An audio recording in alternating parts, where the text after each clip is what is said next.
Hey there, it's Billie Rae Bates of BRBTV. I'm at Geek Media Expo, GMX for short, in Nashville, Tennessee, being held at the Millennium Maxwell House Hotel. It's been a great weekend. You know, when I was a little kid, I loved Saturday morning television, and two of the shows that I loved the most were actually live action shows. They weren't cartoons. One was called Shazam, and the other one was called Isis. Great shows produced by Filmation Studios. Well, this weekend at GMX, I got to talk to the original star of the TV show Shazam. His name is Jackson Bostwick, and he had a lot of great insight. I think you're going to enjoy his comments. Tell me, which of the photos are the most popular with all fans? of them. Every one of them have been in magazines, I can't tell you. Wow. They've all been in magazines. But as far as fans and recognizing you, I like that one. That's nice. flying. That's me Oh, doing and a this is takeoff. great. That's from the comic book over here. That's me on the side. I have a couple of these at home. Yeah. But see, this is the full-length comic that they had. That's the limited collector's edition right here. So I just made a photo of it. What's missing here? Oh, I got it here in my hand. Yeah, it's one of those days. So these are Tron. That's from Tron. I played the head guard in Tron. That's me here. And this is nice. Wow. You must have had a lot of training. A lot of books. And this is my friend Dan Inosanto.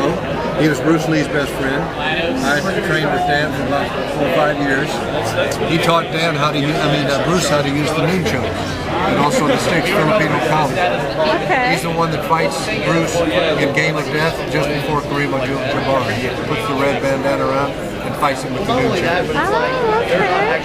And we were just talking about these two guys right here. Yeah. The original Migo from the 70s. That's right.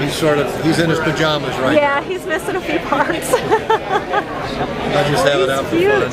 Yeah. So what's the craziest question that people ask you at events like this when they walk up to your booth? What crazy things do they ask you? Is that you?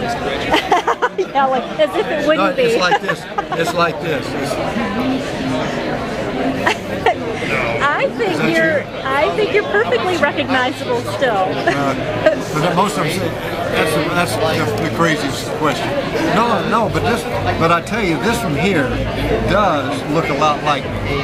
It does look a lot like me. Well, this one does too. Most of them look like me. Yeah, you can say they're almost. That's how I talk with them when they come up and ask me a stupid question. Well, this one, don't you think this a little bit? Maybe. Maybe not. You know what I was just telling Will the other day? Will, do you remember when I was telling you about how watching the episodes again? I love the part at the end when you're doing the moral, and they use the same shot of I think of you like flying along, you land, and then it kind of shows you on your profile, and you're walking a few steps, and you have this cute little hi before you start talking the moral. You say hi. And they had that little relaxing music in the background. Hi. It was almost like you were just going to chat with a friend. Hi. Well, that's what you do. I didn't want to preach. I just wanted to talk with you.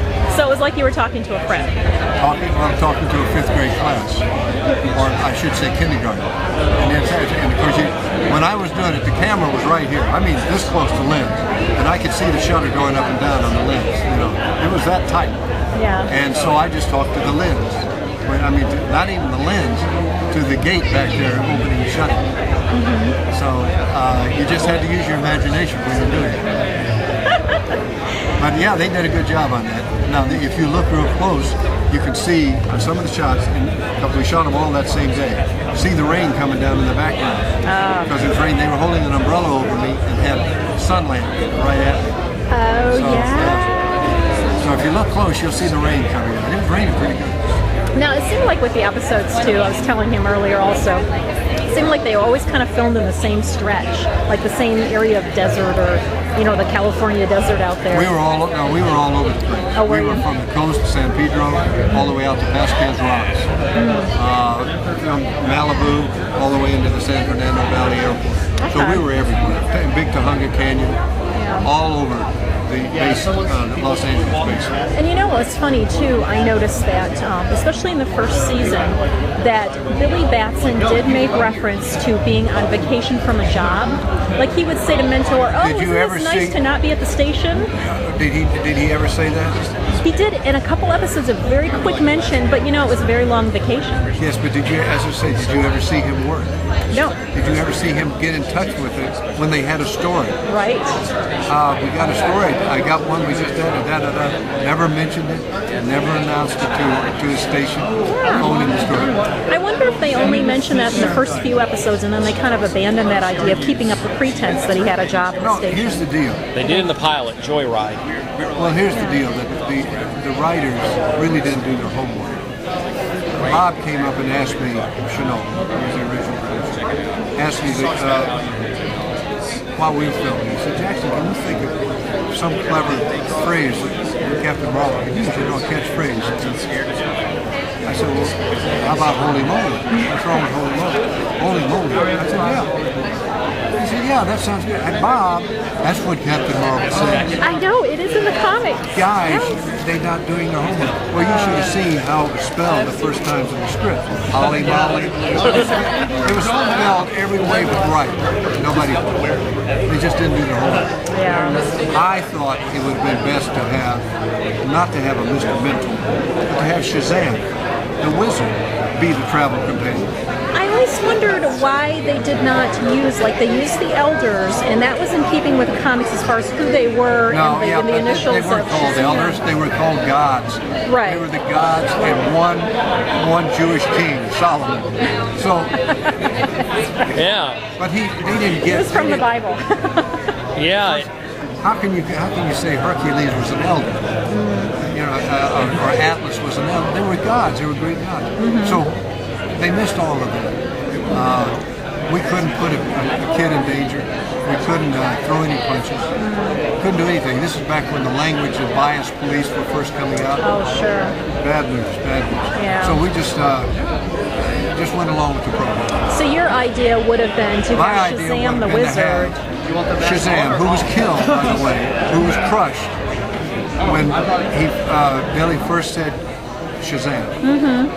The thread that was holding, I love their imagination, that was holding this 2,000-pound block over Shazam, who was on his throne, broke and came down and crushed him, and his spirit comes out and tells Captain Marvel, if you ever need any help or whatever, I'll be up at the Rock of Eternity, and you can come up there and visit, which Captain Marvel would do every so often.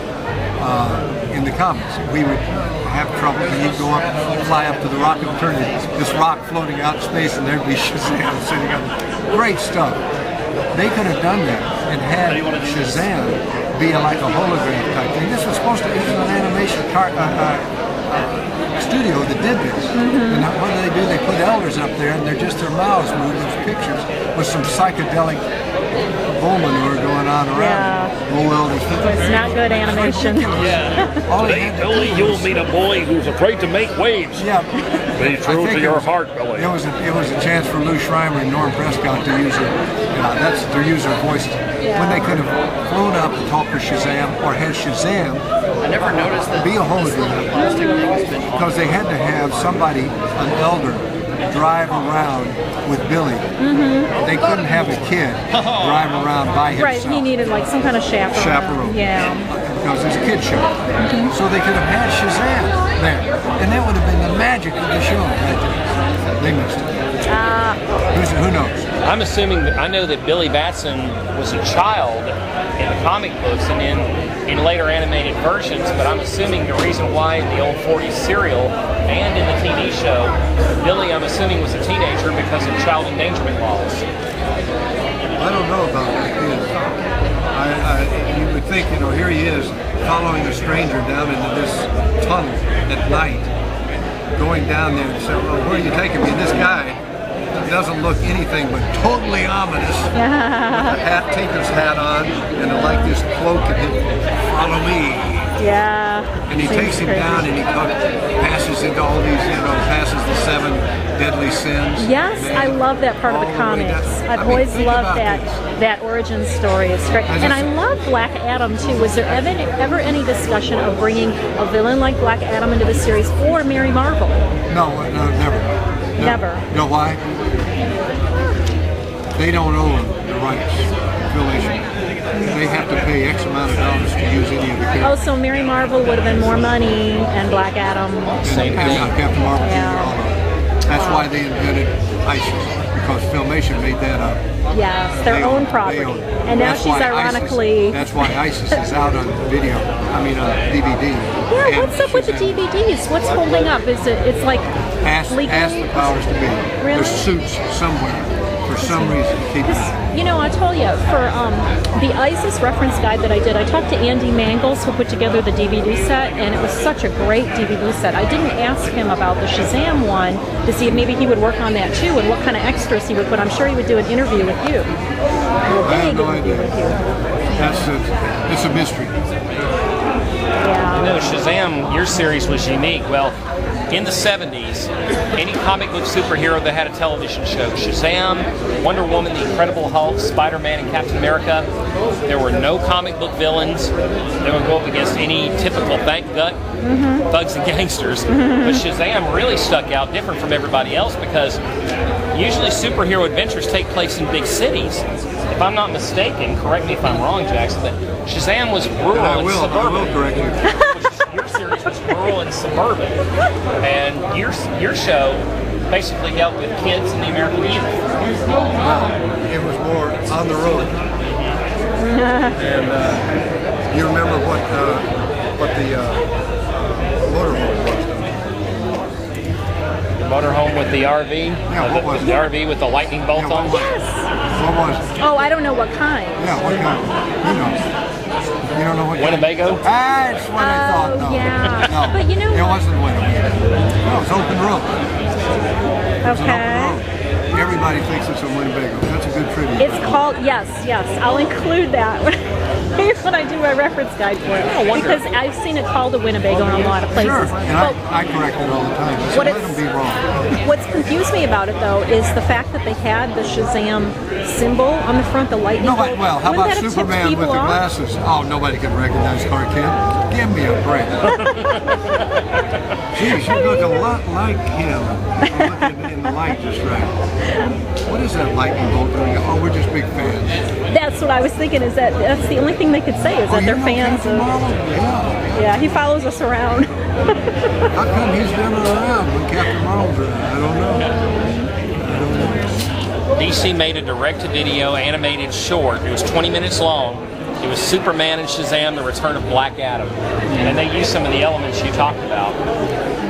And they had a talking tiger named Tawny. That's Tawny right there.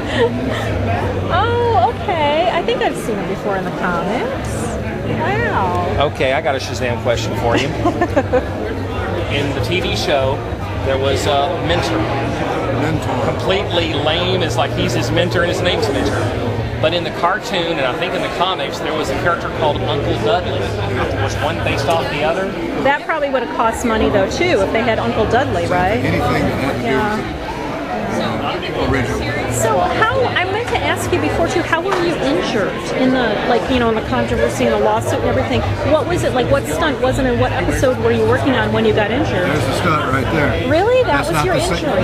No, that's the same thing. I'm doing a takeoff, and my stunt boxes collapsed on me and nearly ripped my eye out. It just came up and took my eye out, just Oh like my that. God. I had it all. They tried to tell me that I wasn't injured, and I had it all on film. My own Super 8 that was being taken by Bob Sparks. They had cinematography, and he had it in slow motion. And I remember him telling me, he said, if you ever want to sue him, you got it on film. Boy, that well, I saved- wouldn't want to sue him, but yeah, because they all lied. They were telling. I can remember coming in there. Arthur Nadell. No, he wasn't. I didn't think it was that bad. He was the producer that took Bob Chanel's place because Bob had quit. No. Had the nurse change her story. She's the one that gave me the ice pick. And well, they didn't know this. So we get down to it toward the end, and my lawyer says, oh, by the way, my client has a home movie of the event if you'd like to see it. Surprise. Objection. Head arbitrator said, well, I don't know about you guys, but I haven't seen a home movie in a long time, so I'd like to see it. We showed that. immediately. I mean, here I am coming through, just ripping, going on through and hitting the asphalt behind the Taco Bell, up the valley somewhere. Hitting the asphalt, I'm coming up, I'm dazed, like this. The guys come over and help me. I film another scene, and one of the safety men said, "Oh, Jackson, we got to take a picture of Captain Marvel with a mouse." So they did, and I've got this big ice pack right here. They take it off and point to it and smiling right there. Oh my gosh. They see that. Mr. Bostwick, could you excuse us for a minute and step out in the hall? They had to pay me for all the shows they didn't use me on, plus residuals. But they killed the show. Norm Prescott. The kids will never know the difference. I've got a chapter in my book called "The Kids Will Never Know the Difference." Hey, how's it going with your book? I know the last time I talked to you, you were thinking about self-publishing. Yeah, it's coming along. Lou Ferrigno gave him advice on self-publishing, he said. Really? Yeah. Lou Ferrigno's one of his heroes. That's it right there, Myth, Magic, and More. Now this is in color. This will be the cover page. Oh, I can't wait. I'll definitely And then I've got a guy that wants to do the back page, an artist that wants to do the back page. Okay. And I gave him some ideas of what I wanted. I met him up in Garden State Comic Convention a couple of weeks ago. He's a good artist and a big fan, so I said, "What would you charge me to do a back cover?" So we're going to be talking. It would be an honor for him. That's cool. So this is the movie that you've got going on right now too. When does Bloody Mary Light. When does this come out? Well, we're having a screening tonight up in the video room. Really? But it's not quite the final cut. I'm hoping to have it this weekend. We're having a little rendering problem, but we'll have that. And then I've got a guy that's going to do the final tweak on the sound. Okay.